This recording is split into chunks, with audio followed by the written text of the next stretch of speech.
ہم ڈٹے ہوئے لوگ ہیں۔ سرکار نے فلاح انسانیت کے لیے جو دوسرا کام کیا نا، وہ لوگوں کو احساس دلایا ہے کہ اگر غلطی ہو جائے تو تم نے بندوں کے سامنے اپنے آپ کو کلیئر نہیں کرنا، تم نے تو رب کے سامنے اپنے آپ کو کلیئر کرنا ہے، اللہ کے سامنے تم نے بچنا ہے کہ میرا گناہ معاف۔ اور حضور احساس پیدا کرتے تھے۔ بخاری شریف میں قبیلہ غامدیہ کی اس عورت کا تذکرہ موجود ہے جو خود آئی تھی، کوئی گرفتار کر کے نہیں لایا تھا، از خود آئی۔ احساس پیدا ہو گیا نا گناہ کا۔ یہاں بہت ساری غلطیاں کر کے بھی لوگ جب اپنی بات کرتے ہیں تو کہتے ہیں کبھی یاد تو نہیں کسی کے ساتھ زیادتی کی ہو، یاد تو نہیں کبھی کسی کا، بھئی آپ نے اتنے بڑے ولی ہونے کا دعویٰ کر دیا۔ انسان تو انسان رہتا ہے۔ بڑے بڑے لوگ کہہ گئے کہ یا اللہ اگر انجانے میں بھی بھول گئے ہیں تو ہم سے درگزر فرما، لیکن جب ہم تیار ہی نہیں ماننے کو۔ حضرت انس بن مالک کہتے ہیں وہ خاتون آئی، کوئی پکڑ کے نہیں لایا، کسی 14 دنوں کے ریمانڈ پہ نہیں اسے منوایا گیا، اسے وہ خود بخود آئی، اور کریم محبوب علیہ السلام کے سامنے جب وہ کھڑی ہوئی تو اتنے درد سے میں نے کم لوگ روتے دیکھے ہیں جس درد سے وہ روئی۔ عرض کرنے لگی حضور میں غلطی کر بیٹھی ہوں، مجھ سے زنا ہو گیا، مجھے پاک کر دے۔ تو محبوب کریم علیہ السلام نے فرمایا تو کیسے ثابت کرے گی تو نے گناہ کیا؟ یعنی مجرم کو ثابت کرنا پڑ رہا ہے کہ میں گناہ گار۔ یہ وہ کمال ہے کہ انسانوں کو احساس ہونے لگے کہ یہاں ہم غلط ہیں۔ جب اعتراف جرم ہوتا ہے، جب بیماری کی تشخیص ہوتی ہے تو پھر اس کا علاج بھی ہو جاتا ہے۔ حضرت انس بن مالک کہتے ہیں وہ عرض کرنے لگی حضور میرے پیٹ میں ناجائز بچہ ہے۔ حضور نے فرمایا جا جب بچہ پیدا ہو تو پھر آنا۔ وہ 8 ماہ کے بعد آئی تو اس کی گود میں پھول سا بچہ تھا۔ حضور نے فرمایا واپس جا، جب روٹی کھانے لگ جائے تو پھر آنا۔ وہ 2 سال 2.25 سال دودھ پلاتی رہی، پھر جب آئی تو بچے کے ہاتھ میں روٹی کا ٹکڑا تھا۔ کریم محبوب صلی اللہ تعالیٰ علیہ وسلم سے آ کے جب اس نے بات کی تو وہ درد سے روئی، کہنے لگی یا رسول اللہ 3 سال ہونے کو ہیں، میں نے گناہ کیا ہے، میں ساری رات سو نہیں پاتی۔ حضور تڑپتی، اگر اس حال میں مر گئی تو اپنے رب کو کیا منہ دکھاؤں، مجھے پاک کر دے، میرے حال پہ رحم فرمائے۔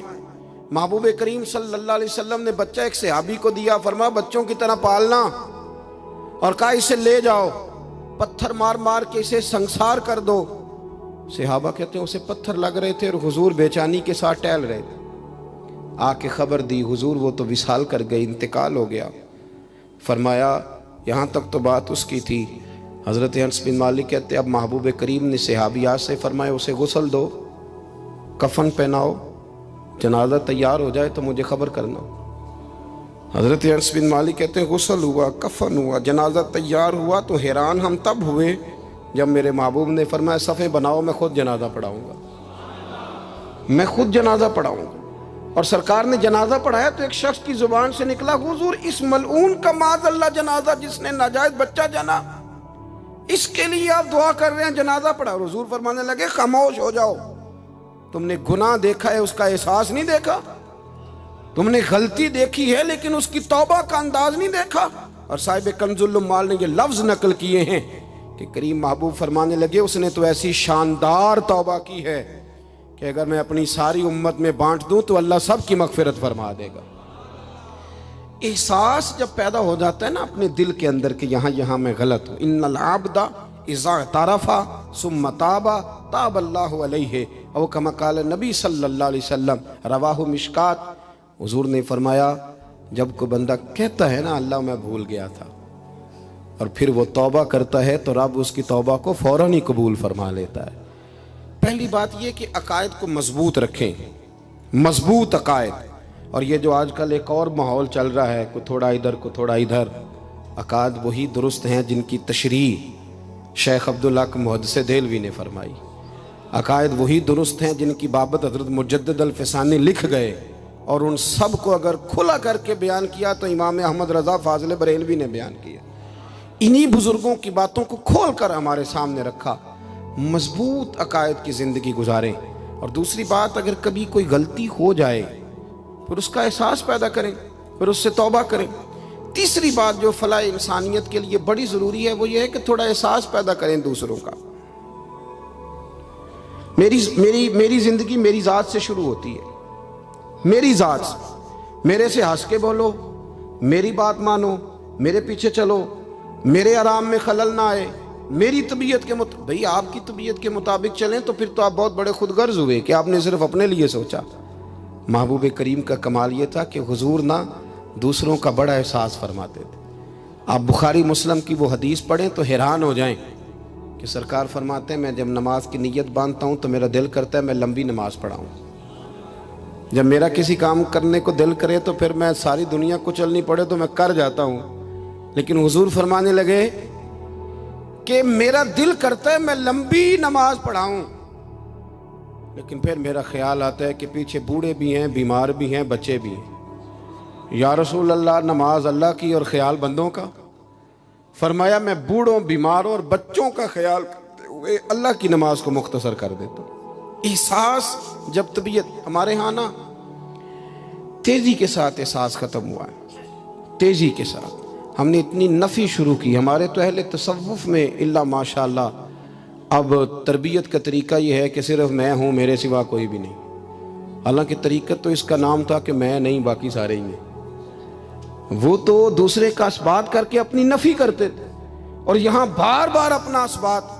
احساس جب پیدا ہوتا ہے، احساس، پھر اس کے اندر توانائی آتی ہے، پھر انسان اپنے لیے نہیں دوسروں کے لیے جینے میں بھی خوشی محسوس کرتا ہے۔ پھر وہ محسوس کرتا ہے کہ میں کوئی ایسا درخت نہیں کہ جس کی نہ شاخیں ہوں نہ پتے ہوں، پھر وہ کہتا ہے میں درخت ہوں پر شجرے سایہ دار ہوں۔ کوئی آئے گا تو پھل بھی کھائے گا، کوئی آئے گا تو چھاؤں میں بھی بیٹھے گا، کوئی آئے گا تو اسے خیر بھی نصیب ہوگی۔ طبقات ابن سعد میں ایک بڑی خوبصورت روایت ہے، حضرت عائشہ صدیقہ رضی اللہ تعالیٰ عنہ فرمانے لگیں کہ ایک دن نہ نبی کریم صلی اللہ علیہ وسلم گھر میں تشریف فرما تھے اور طبیعت مبارک بڑی اشاش بشاش تھی۔ جب کبھی عذاب کی آیات آتی تھی تو غم امت میں پریشان ہو جاتے تھے، اور کبھی رحمت کی آیات آتی تو پھر حضور کا چہرہ پہلے سے بھی زیادہ روشن نظر آتا، پھر اللہ کی رحمت کے حوالے سے اور زیادہ خوشبوئیں دنیا میں پھیل جاتی۔ فرماتی آج بڑے حشاش بشاش تھے تو مجھے فرمانے لگے عائشہ تیرے ساتھ ایک بات کروں؟ میں نے کہا حضور میرے تو نصیب جاگ گئے، ضرور کریں۔ تو حضور فرمانے لگے تم کبھی مجھ سے بڑی راضی ہوتی اور کبھی کبھی نہ کسی اور اہلیہ کے پاس زیادہ وقت گزاروں تو دل میں بات بھی رکھ لیتی ہو۔ حضرت عائشہ کہتی ہے میں نے فوراً عرض کی حضور میری ماں مجھے روئے، میں اور آپ سے ناراض ہوں گی؟ تو فرمایا چل سن تو لینا پہلے، یہ احساس کی شدت اس کو ملاحظہ فرمائی، میں سن تو صحیح۔ یا رسول اللہ صلی اللہ علیہ وسلم حکم فرمائے؟ تو محبوب کریم صلی اللہ علیہ وسلم فرمانے لگے عائشہ تم کبھی کبھی قسم اٹھاتی ہو، اور جب تمہارے دل میں میرے بارے میں کوئی بات ہونا تو پتہ کس طرح قسم اٹھاتی ہو؟ تم کہتی ہو مجھے حضرت ابراہیم علیہ السلام کے رب کی قسم ہو، اور جب مجھ سے راضی ہوتی ہو تو پھر کہتی ہو مجھے محمد عربی کے رب کی قسم ہو صلی اللہ علیہ وسلم۔ حضرت عائشہ صدیقہ کہتی ہیں سرکار نے بات کی تو میں آنکھوں سے رو رہی تھی اور لبوں سے ہنس رہی تھی، اور میں عرض کر رہی تھی یا رسول اللہ آپ اتنا زیادہ خیال فرماتے ہیں؟ جملوں کا خیال، احساس کہ کوئی کیا سوچتا ہے، کیا کہتا ہے، ہمارے اندر تیزی سے وہ چیز۔ گھروں کے اندر پوری جنگ لگ جاتی ہے، اماں جی کی اور بیگم صاحبہ کی پوری جنگ، اور دونوں نے جیتنا ہے۔ اس کے اندر اب پتہ نہیں بیچارہ ہارے گا کون، ان دونوں کو جیتنا ہے۔ مساجد میں جنگ لگ جاتی ہے۔ میں تھوڑے دن پہلے میں نے دوستوں سے کہا تھا، میں نے کہا یہ جو مسجد کا صدر بناتے ہو نا، اس کا نام صدر نہ رکھو، کوئی اور رکھ لو، اس لیے کہ صدر تو سب سے بڑا آئینی عہدہ ہے، تو جب آپ صدر ہی کہہ دیتے ہیں پر اس بیچارے کا دل کرتا ہے کبھی اسمبلیاں ٹوٹنی بھی چاہیے، کوئی تبدیلی بھی ہونی چاہیے۔ آپ درجہ ہی بڑا اونچا دے دیتے ہو، پریشان ہو جاتا ہے، اندر رٹا بن جاتا ہے۔ ہمارے ہاں عہدوں کی جنگ ہے، لڑائی ہے۔ مسئلہ صرف یہ ہے کہ احساس نہیں۔ اگر احساس ہونے لگے پھر شوق بیدار ہوتا ہے، پھر انسان کسی کو کچھ دے کے راضی ہوتا ہے، پھر اس کا۔ حضرت حذیفہ بن یمان رضی اللہ تعالیٰ عنہ فرماتے ہیں، یہ حدیث امام غزالی لائے اور اپنی سند کے ساتھ لائے۔